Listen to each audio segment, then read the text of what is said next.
everybody. Guess what? It's Music Train back again, season 6, episode 6. I'm Vessie Mink.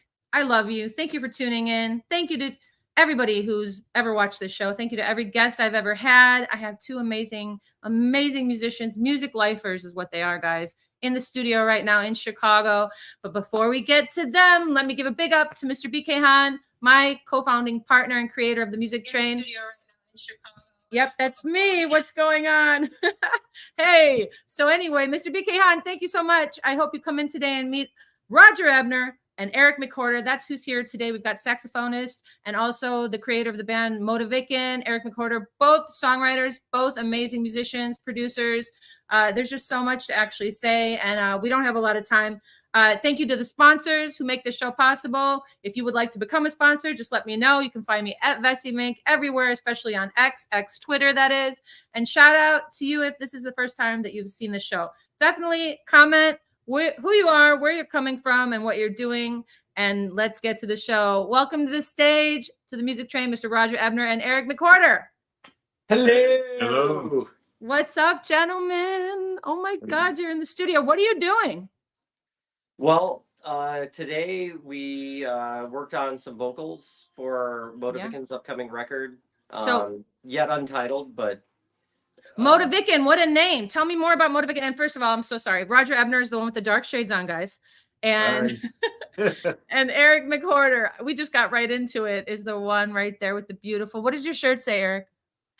This is a Jesus Jones shirt. Yes. Oh my gosh. I remember that band, Chicago Legends. They just came through from England, and that was like about 2 months ago. So yeah. Oh, I wish I would have known about that. A favorite of me and my girlfriends in high school, Jesus Jones, man.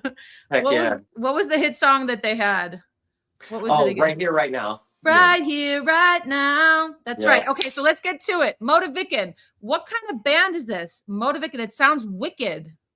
Well, it's quite an eclectic arrangement of musicians, and we try to be as genre non-specific as possible. Cool. So I like that. It's a blend of rock, prog, punk, post-punk, and jazz. Yeah. Oh, I like it. I've heard you guys live before, of course. So you're in the studio working on vocals. The album is not titled yet, but when is it coming out and how many songs are on it? We're going to have a couple of teasers out by end of month. Very cool. And then we're shooting for December or January for full album release. Nice. And this is a surprise today, Eric. I didn't know that we're going to get you too. So, I'm super excited. Thank you so much for making it. You guys are Thank you for having me. The coolest people I've had on my show. Don't be upset at anyone. I've known these guys. We've jammed on stage together. We've got an angel in heaven. That's why we know each other. Big shout out to Mr. Big Man, Chris Anthony Wozniak, which is the reason why we all know each other. He actually is the first person to have put Jennifer Hudson on stage at the age of 16 back in the day. And he's a big reason why I continue to do music and still continue to do music. In fact, we started a collective together, Roger, Chris, and I. Chris called one day and said, what do you think about being a co-founding member for a band called Arya Nova Rhythm Collective, ARC? And I'm like, he said, with Roger Ebner. And I was like, that guy that you wrote the article about from Pigface? Let's talk about Pigface. Let's talk about Martin Atkins. Let's talk about you, Mr. Okay, so hold on a minute.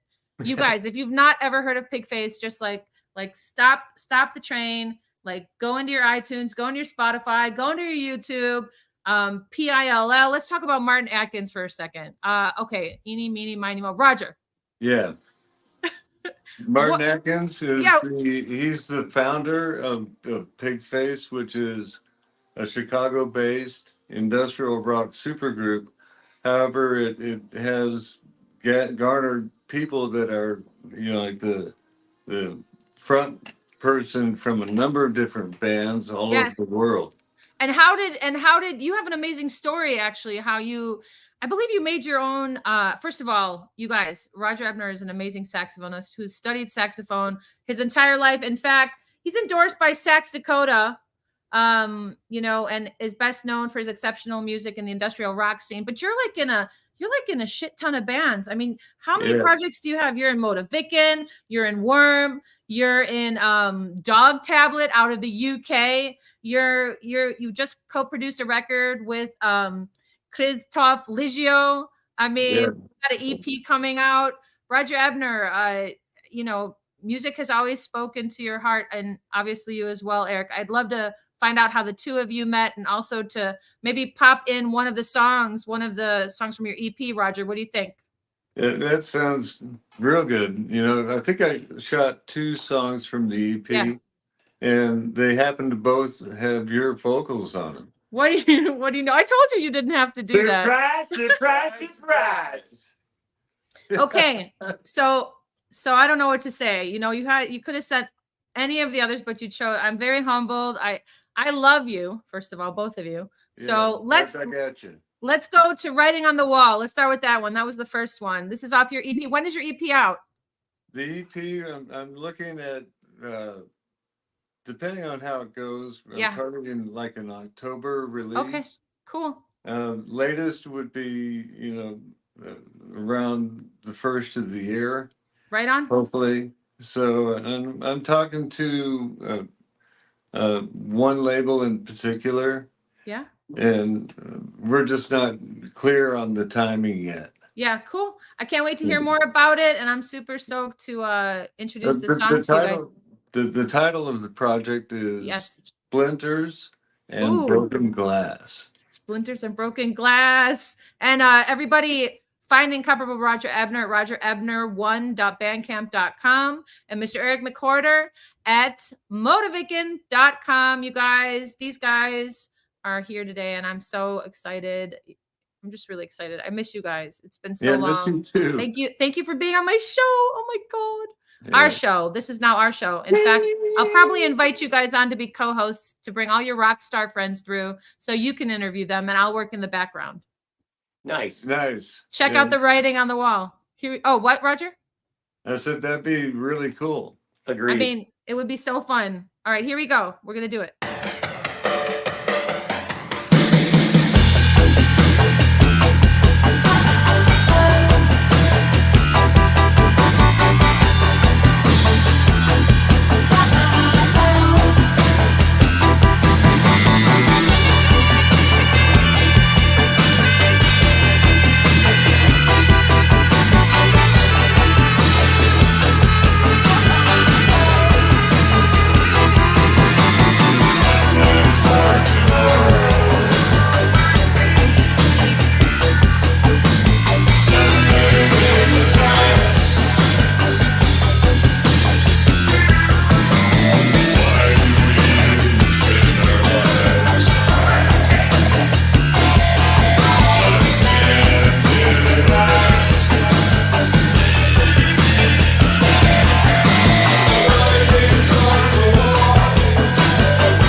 Just incredible, you guys. You were just listening to The Writings on the Wall. Roger Ebner, amazing track. Let's bring the guys to stage. That's just such a huge track. It sounds so good.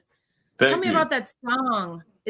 I remember you sending me that song. Yeah.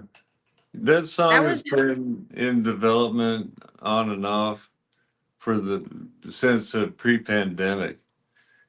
And it was like right before the pandemic hit. Yeah. Chris, the big man, sent me like a beat. Mm-hmm. It was basically just a beat, and I had immediate inspiration and wrote the lyrics in one sitting. I sat down and it just came out. Oh, amazing, Roger! That's amazing. And the lyrics, the writing on the wall or the writings on the wall. It is like a phrase that's been around, and it's actually been around for a long, long time. Yeah. It originates out of ancient Hebrew text. Okay. But it's become kind of a colloquialism. Like, you better watch out and change your behavior because the writing's on the wall. Yeah, it's serious. Yeah. That's like a FAAFO. FAO. FAAFO. Fuck around and find out. Yeah. Yeah. So it's interesting that I got the initial idea for the song, like right before the pandemic hit. That's 2019. Are we talking 2019? Yeah, I remember that summer. Yeah, 2019 to 2020, I remember that summer, 2019, because Chris, big man, so he sent you a beat. So the founder of Arian Over Rhythm Collective, which we put out an EP together as well. And so the collective, and Eric, you're part of the collective too. There's a lot of people. I don't think ARC should ever die. I'm hoping that we're going to. I've got some ideas, and we'll talk about that. Yeah, because it's important, I think, to get this music out in an absolute produced form. Because the legacy for Chris's vision, he really wanted to leave a legacy for music in general, for children and young adults, and to be inspired to continue to learn where the music came from, to not just think that it always existed. Let's say AI takes over. And even though I know musicians out there some might be like, well, FAI music, but actually, like, musicians are going to be in, like, people are going to want real musicians. I think we're going to become more wanted. Right. All these wonderful tools are available to us nowadays. Totally. And we can create music at a highly professional level on a laptop. Yes, absolutely. And because of that, there's a lot of the people that put stuff out electronically or any other way, they're still creative, but there's a different sort of place that you can approach. A different dynamic. If you have a musical background and you understand how songs are put together that will, grab somebody. Yeah. And you understand dynamics, song form, chord form. And your whole life you studied with somebody. Tim Price, rest in peace to you were under the tutelage and mentorship of, like, one of the greatest, like, saxophonists, like, that the world. Some people don't know who Tim Price is, but he was sending you tapes to rehearse to back in the 80s, right? Was he? Yeah, he would send me a cassette tape, and on side A, I get a package of cassette tape and some papers, with scale studies or something like that. And he would tell me what I needed to do, and I would record my implementation of the exercises that he wanted me to do on side B. Yeah. So we communicated this way through mail for correspondence school. Exactly. Eric, I mean, it's fascinating. It's fascinating. Roger Ebner is a fascinating human being. I mean, you're an engineer. I mean, that was your trade, correct? I was. So, I mean, once an engineer, always an engineer, and you're obviously engineering. Like, I mean, you can take the engineer out of the job, but you can't take the engineer out of the engineer. Right. So I want to move to Eric. I know, Eric, you have to leave soon. I don't want you to leave. I'm not going to put you on the spot, but I'm hoping I get an interview, a one-on-one with you, where maybe Roger will be there too. However you guys want it, whenever you guys want it in season 6 would be great. But if you can't do it until whenever, I'm just really wanting to do a deep dive into you.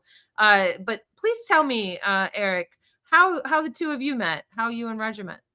Well, Pigface 25 was about to commence, and there was an amalgamation of musicians.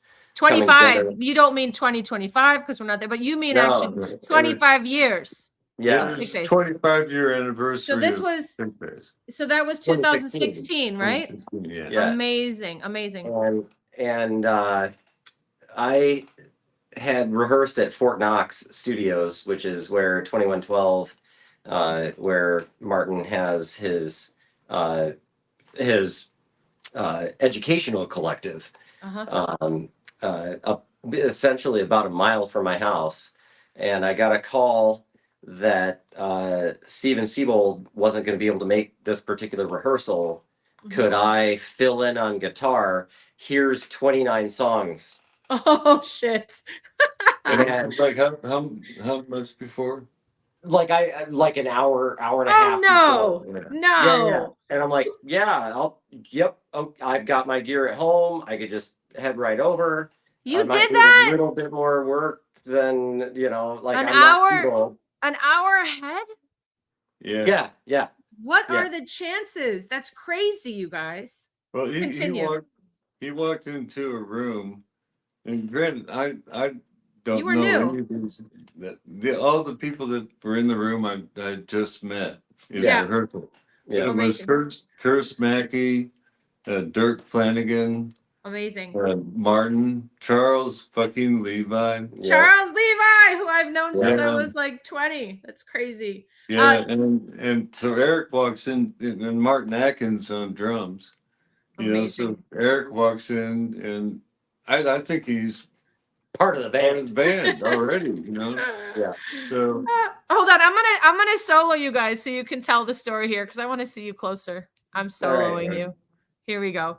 You can hear me, but okay, please continue. I love this. Yes. You guys are listening to Music Train Season 6, Episode 6 with Roger Ebner and Eric McCarter from their studio in Chicago, where they're working on their Motivating record. Gentlemen, please continue with The Day You Met Each Other, both very new to Pigface, 2016 for the 25th anniversary. Yeah, so I just set it up. Eric walked in unknowingly to into the room with Kurt. Anybody that is in industrial rock will know these names. So it's Curse Mackey, Dirk Flanagan, Charles Levi, Martin Atkins, and they had 2 crew guys there that were taking care of us, making sure that we had drinks, water, cabling. Yeah, so he walked into that, and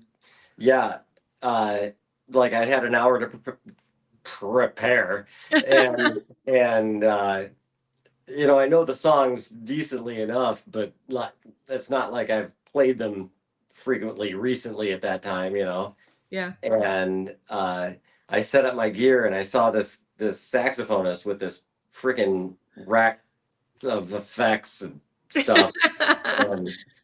And I'm like, what the heck? I knew everyone else in the room except Roger. And we introduced ourselves to each other. And then the trial by fire began. Yeah. Amazing. That's just amazing. I think that one of the coolest things about the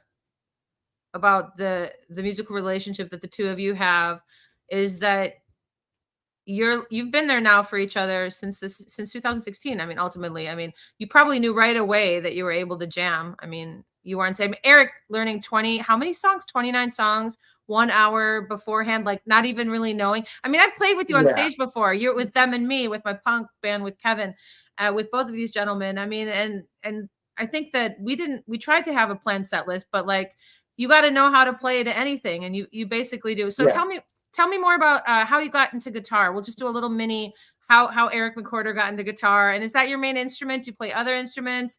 Give us a little lowdown of your musical dream. I'm a classically trained pianist. I started taking piano lessons when I was 4. Amazing.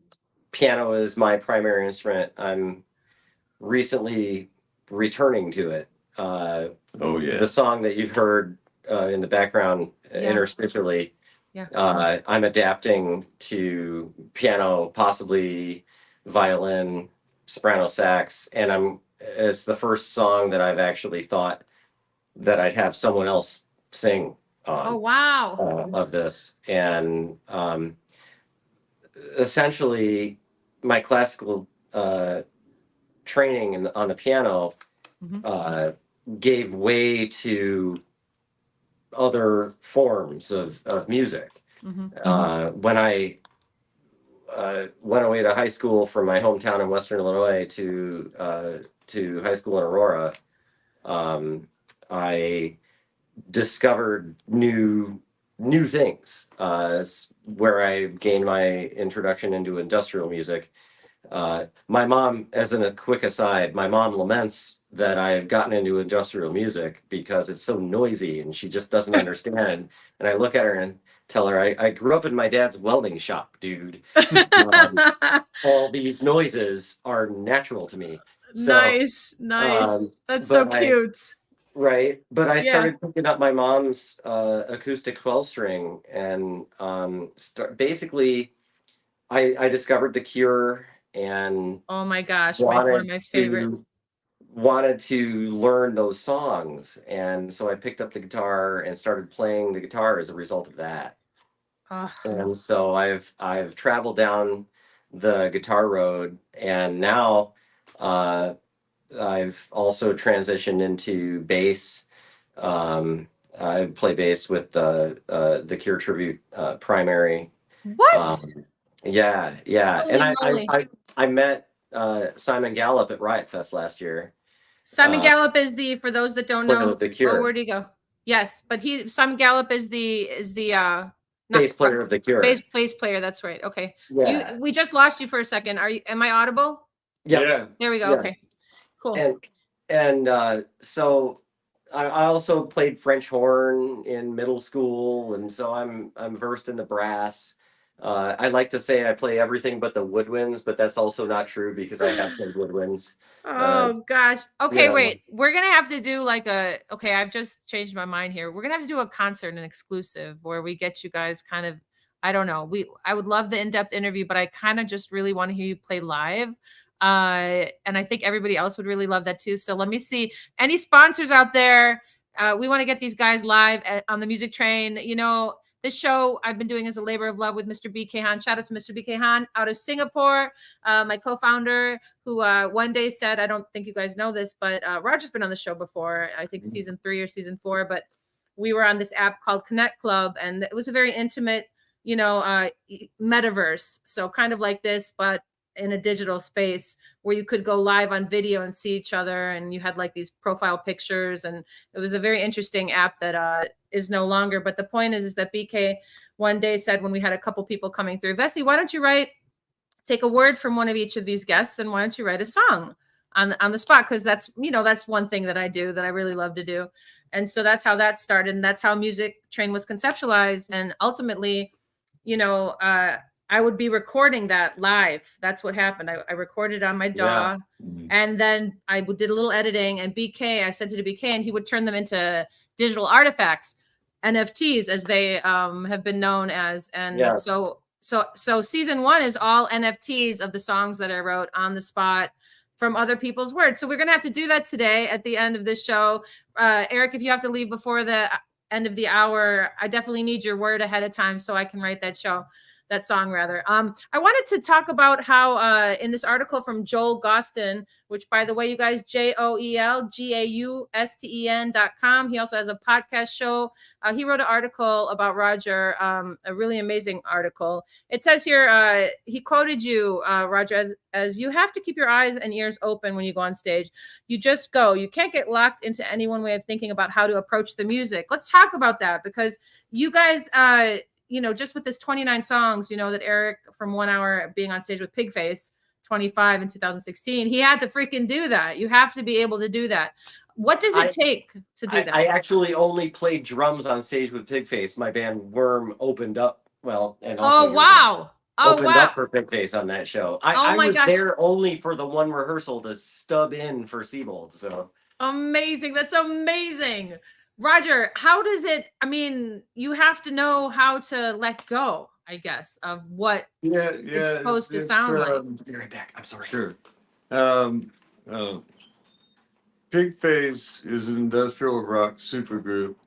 However, the songs are, and the way they present the songs are designed to allow for improvisation. Improvisation.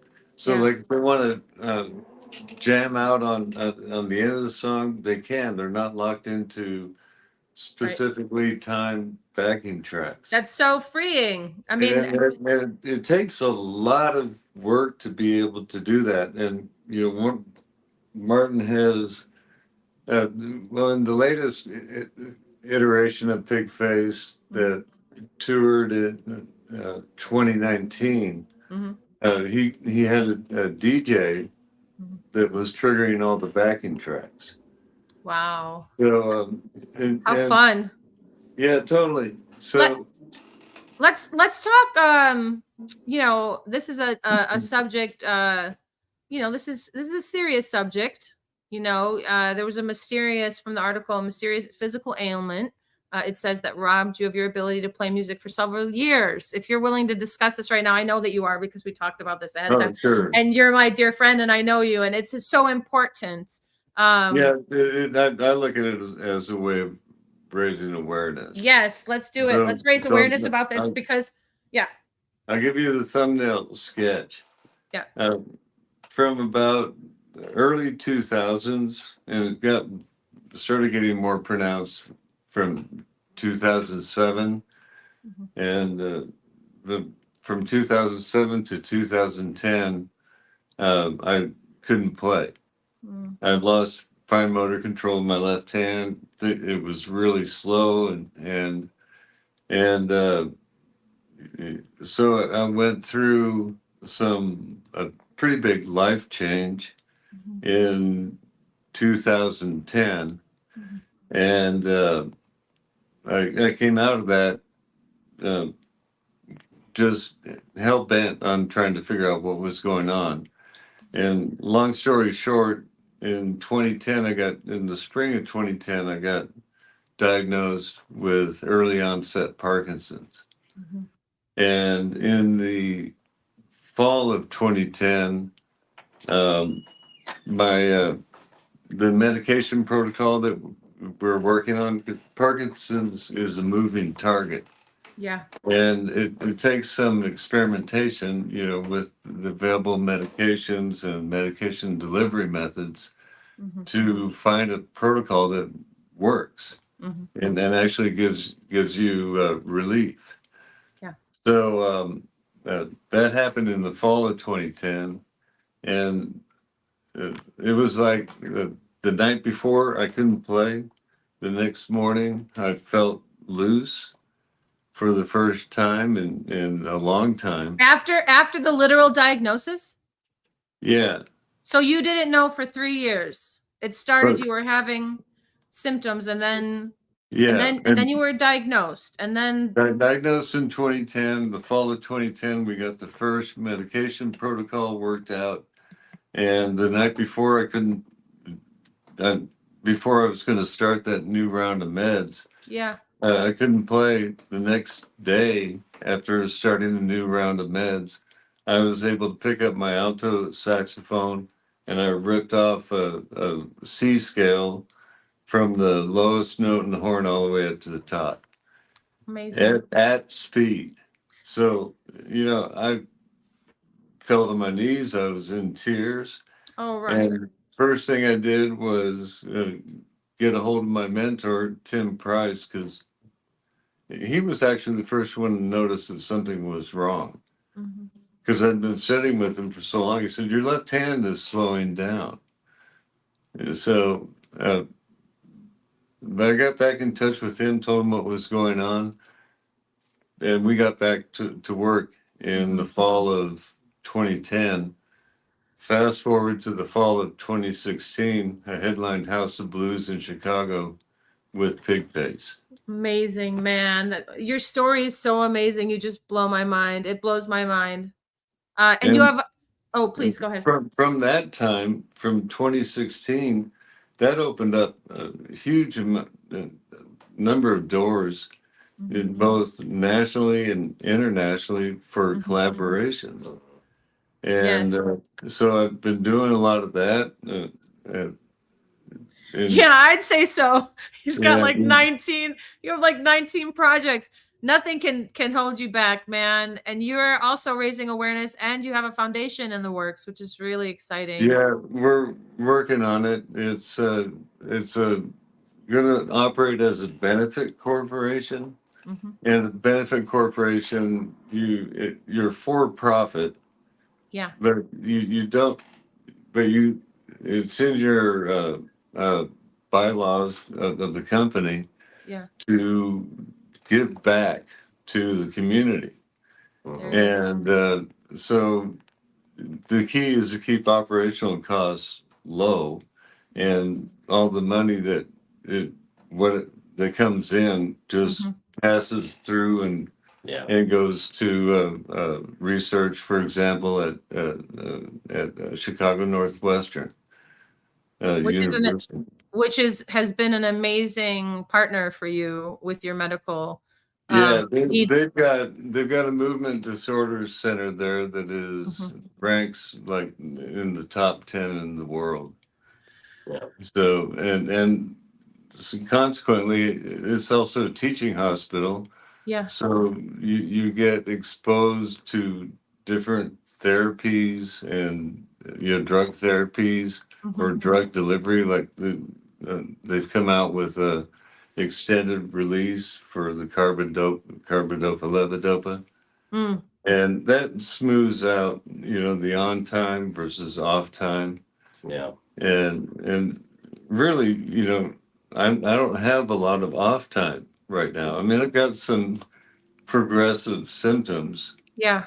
That as is the nature of the beast. Right, because it's like a slow moving freight train. Yeah. You're a legend. You're a legend, man. Honestly, I mean, you're such a legend, and you are like prolific. I mean, you and I will be on the phone, and I'm sure, Eric, you agree with me here. He'll say something, and I just have to. I'm like, that's a song. Like just the way that you speak, how your poetics really bring about like inspiration in your collaborators. I'm sure that's why you have so many collaborations. Are you open to collaborating with more people? We don't know. If you want to reach out to Roger Ebner, you can find him at Roger Ebner, ROGEREBNER, #1.bandcamp.com. That's ROGEREBNER, bandcamp.com, you guys. This show is just off the chain. I want to play one more track from, and I do happen to be on this one too. Now this was Roger's call. There's a good story behind this one. Do we have a minute to tell we do. Oh yes, we have time. We have time for sure. We are 36 minutes in, so our show is an hour, and sometimes we go a little bit over, a little under, depending on our guests. So however your schedule calls for it, I'd love for you to share the story about this song. Let's talk about okay, this one is called "Break It Up." This is Break It Up, guys. Break it up. Break it up. Break it up. And sometimes I think the initial working title was "Break It Up" with a question mark. but break it up. Break it up. Break it up. But this song has been on the shelf and off the shelf. It was originally put together Christoph and I, our first project that we worked on together was a project called Bitter Elixir. Yeah. Cool name. And we did a 2-song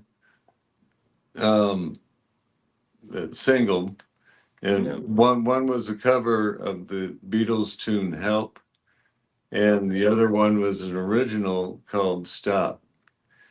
And this was around the time of when Big Man fell. yeah. So so this song went on the shelf, off the shelf. Christoph did some production on it, and we brought it back. I tried writing lyrics for it, and they were okay, but not great. And so it was just one of those that was difficult to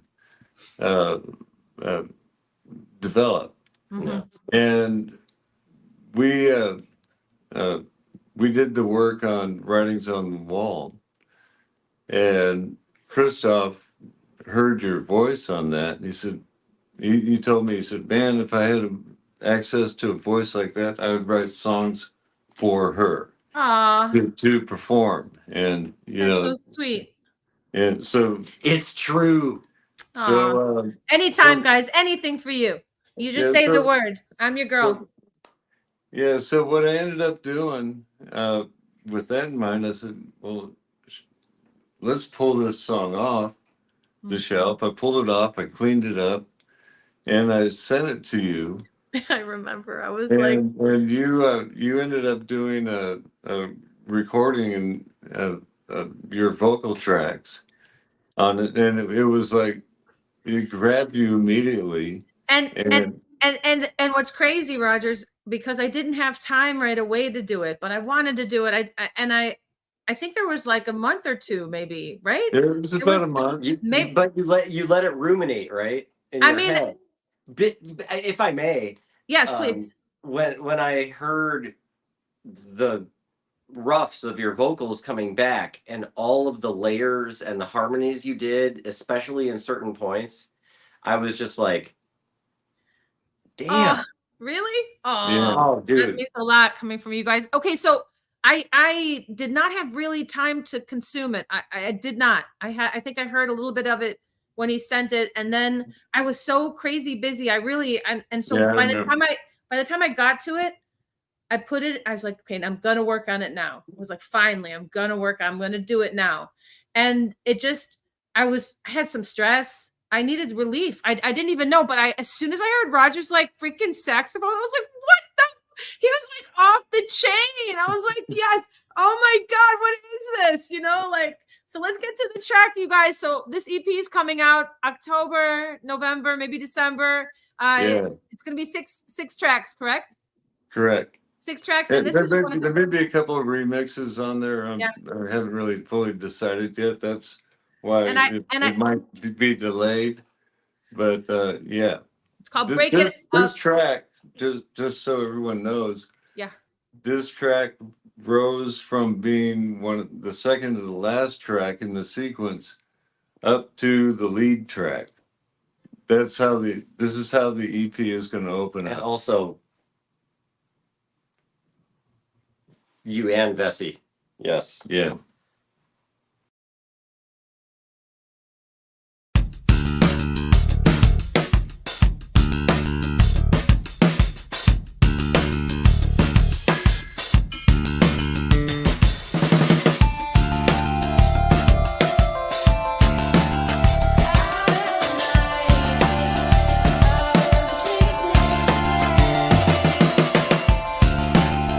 Break it up.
at your level.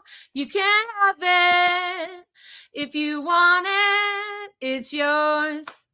Man. Vessi, Ah, that yes. trill you do. Yeah. We are not worthy. Please, sir. Like Um, when Roger first played that for me, You told me you hated it. I hated it. It was the worst thing I've ever heard. I bet you did. That's okay. I had a completely different experience. I heard the saxophone, and it's like something over. I don't know what happened. It's the blues. It like Oh, grabbed me. Whatever he. Yeah, I mean, I like to classify it as industrial funk. yeah, industrial funk, but yeah, the blues. It was like the blues. Yeah. It was like. yeah, I mean, it. and I and I, listened to what he was playing, and I think, obviously, I don't yeah, know if people ever give credit where credit's due when it comes to like how one gets a melody, but like he played yeah, the feeling and the melody, and I heard it. yeah. So thank God I heard it. Thank you, God. I It mean, immediately, I I mean, that I very much appreciate your vocal activity, um, and you too. after it went through the Christoph treatment, Oh um, man, with the overdrive on the vocals, I but there were love it. two things. I told Roger, I'm like, have you heard Cocteau Twins? Oh, I love Cocteau And Twins. and then I'm like, have you heard Curve? Oh my And gosh. Oh, and Curve. This yes, is this is the band, Roger, right? This is the cover band, the thing that do Yeah. I have to be quiet about it? well, I mean, it's still in the very nascent Yes. stages, but Yes. or and I just use three conjunctions in a row. Um, He the does that all the time. I do. Um, I appreciate so much your gentle nuance, uh, which brought me to the Cocteau Twins Mm. kind of adjacentness, and then Christoph's uh, treatment of your vocals. I was like, Tony Halliday, holy shit! Oh Like my that's exactly in the zone. Like it. Christoph. And So Ligio, but they call him. He's known as Christoph. You had Christoph said. Bile. Christoph, Christoph. stage So name is so Christoph Bile. so let's talk about him for a little bit. Eric, thank you. I love you too. And honestly, it's because of the musicians that I have been privy to hear that I feel that I'm in a place to even sing how I sing To and deliver. Yeah. I love when it comes so fast. That didn't come out right. No, I really But I get your Yeah. meaning. I get your meaning. it was just it blew me away. So that's Break It Up, you guys, from Roger Ebner's his solo album, which is six songs, correct, Roger? Yeah, it's good. 6 It's an songs. EP. It's going to be Splinters Yes. and Broken Glass, Volume 1. Oh, And okay. Volume I've got- 1. I've got about enough material for Volume 2 and most of Volume 3. Wow. But I'm just picking through now and figuring out how to get the initial arrangement Yeah. And is Christoph going to be the producer with you, co-producing everything with you? yeah, He's the guy. we've been working together since 2018. Yeah. I've been here. Yeah, I remember the first time you mentioned him. You're like, Yeah. It's the project's called Bile, and I'm like, what? What's it called? It's called And Bile. it's another pig face meeting, actually. Okay. Tell right? me about it. Yeah. Tell me about it. I'd love to- Yeah, when I played the 2016 25-year anniversary for Pigface, one of Yeah. the guitarists Mhm. was Christoph. Okay. And he was there for the dress rehearsals and the pre Thanksgiving show Okay. rehearsals. And in that rehearsal space, you're so focused on making sure you do your part, you're not really listening to what other people are doing. And how we actually met, it was after the the show at House of Blues. We're up in the foundation room, Yeah. which is where kind of like the after party was for all the VIP guests and all that.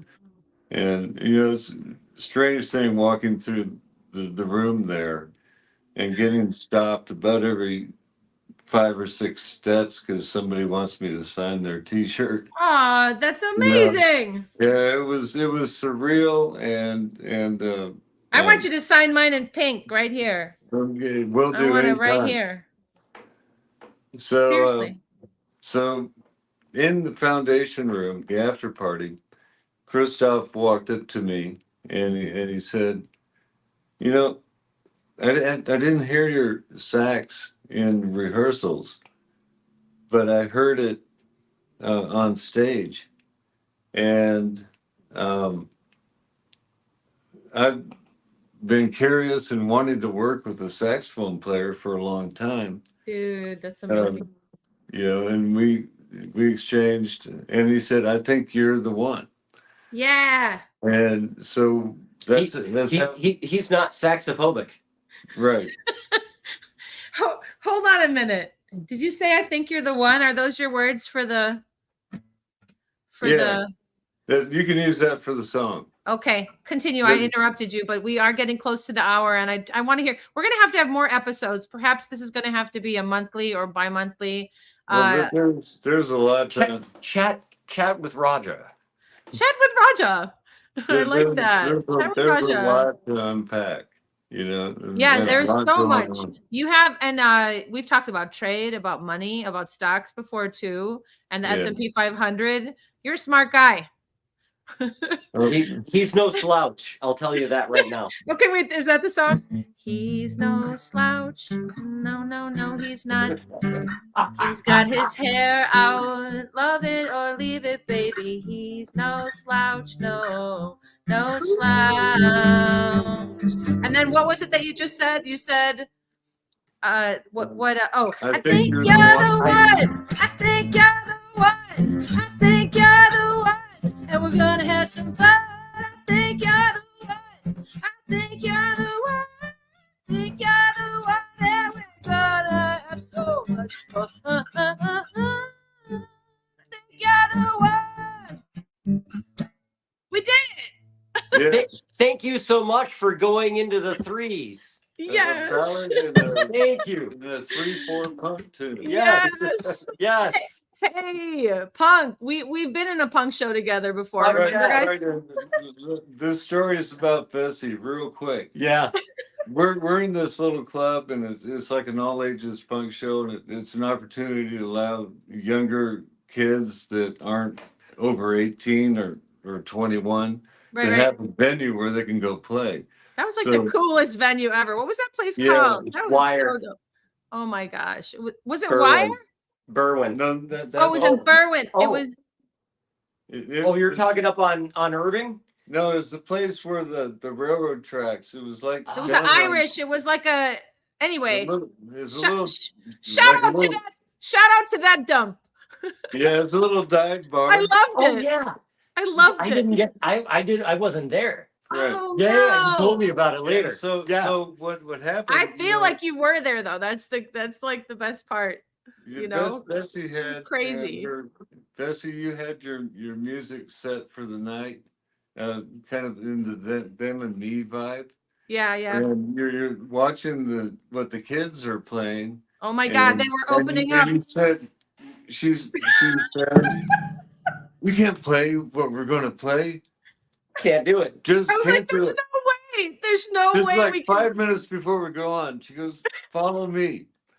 And so we went on and we played a hardcore punk thing with you up front. Then you had this Kevin on drums. That's right. Tall guy with the That's cowboy right. hat. It was Bill. He was the Bill, door right. guy. Yeah, he was the door guy, and he said he played guitar.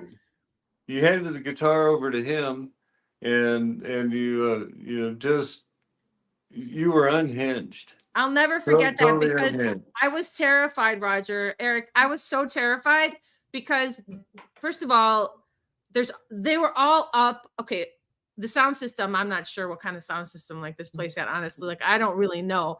All I know is that there were these young 20, 19, they were all up in the front, like standing like just like right there. Yeah. They were, and What there are you was gonna do? yeah, and What are there you was gonna do? no stage, which is fine with me. I don't care about a stage, but they were right there. And the bands that went on ahead of us, like they were freaking like hardcore. Like I was like, there's no fucking way that there's no way that we can do the set. I mean, my stuff was pop with Kevin, you know, Eric, pop punk vibes, very like kind of pop punk rock. Yeah. But not like not raw. you know, Not raw. I think it is you. I mean, like it was like Courtney Right. Love took over. Courtney Love and Chrissy, Patti Smith, you know, they took over with I must tell you, Roger's commentary coming out of that show was like, we got to get you to play with Vesey. Oh, I would, and that we got to it at the Wire. So everybody, this is like before COVID closed everything down. Yeah, so we got to play the Wire. That's right, the Wire, and also and that was another situation where we had a kind of idea of where we were going, and then we just followed each other to wherever we went. It was so fun. And remember Kevin's kick drum kept moving. All right. Because he didn't have a carpet. Like I don't think he didn't have a carpet, and he's like following it, like getting closer and closer to falling off Now that's a drummer you want to play with, because if they can, we should actually make a music video with a song like that where the drummer's kind of like, just keeps creeping towards the front of the riser, threatening to fall off. Yeah, because that's punk rock, and at the end we should all fall off, right? Yeah, right. And then instead of like a white flag for surrender coming up, it'll be a pirate flag coming up, and we'll be on a ship. And we'll say things like "yar," and then we'll tell the joke. Do you know the pirate's favorite letter of the alphabet? I think so. Well, people always think it's the R, but it's not. It's the C.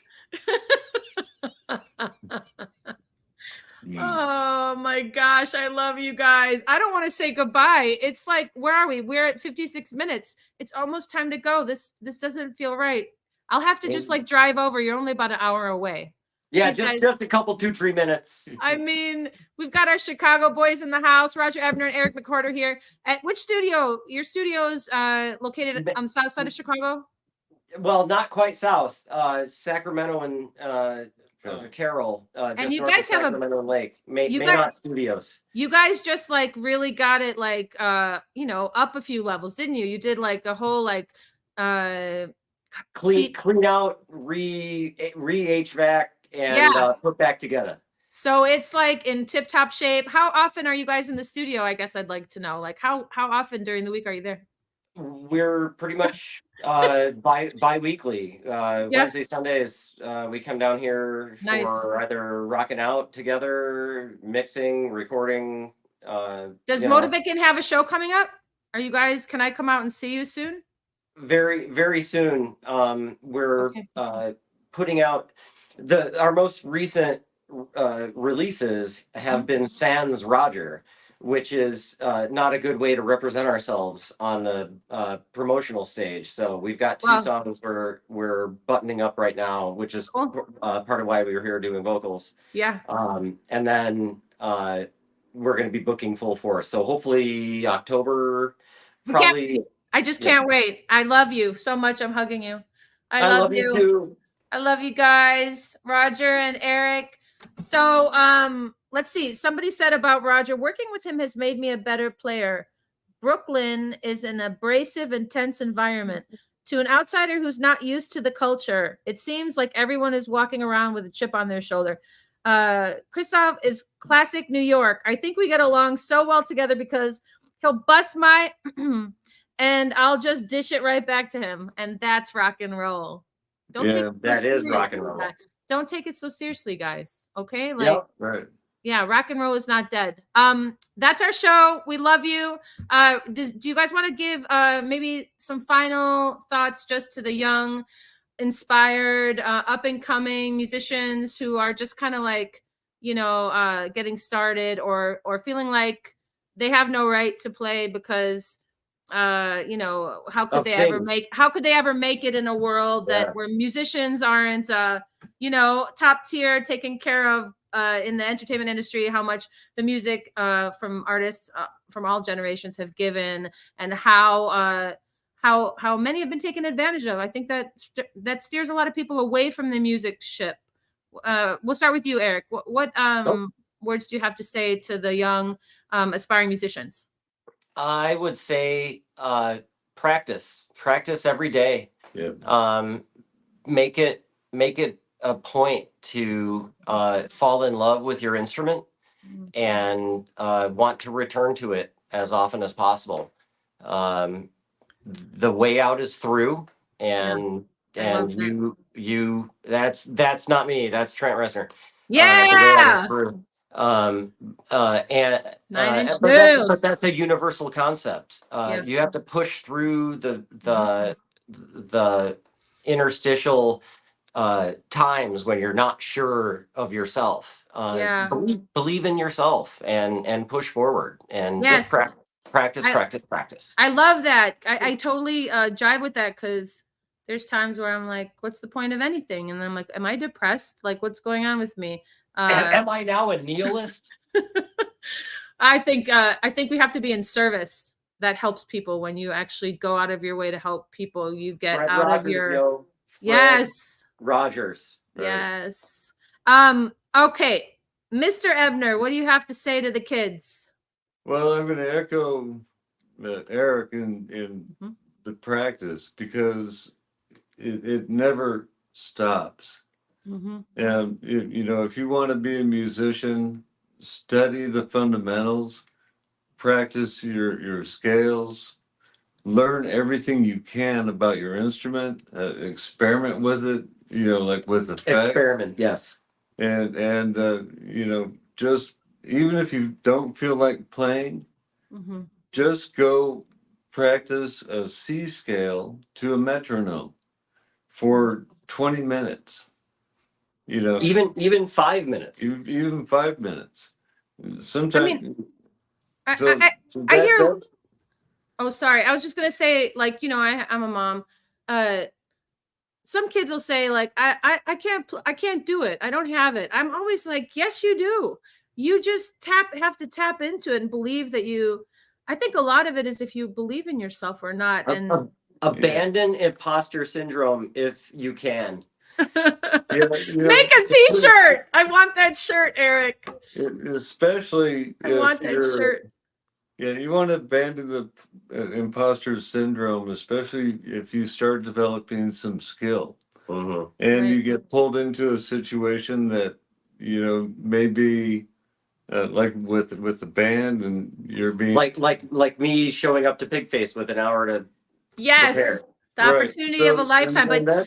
And that's the thing about practice. If you practice, I'm soloing you. You're going to be prepared.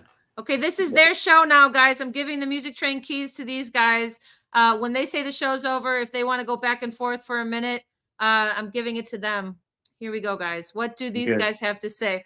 Rock on, everybody. This has been the Music Train. I love you. We've got, you know what I'm doing here? I'm actually kissing you. Mwah, mwah, mwah. Love you. See you guys next week with Casey Waldman. Rock on, everybody. Don't leave, you guys. I want to see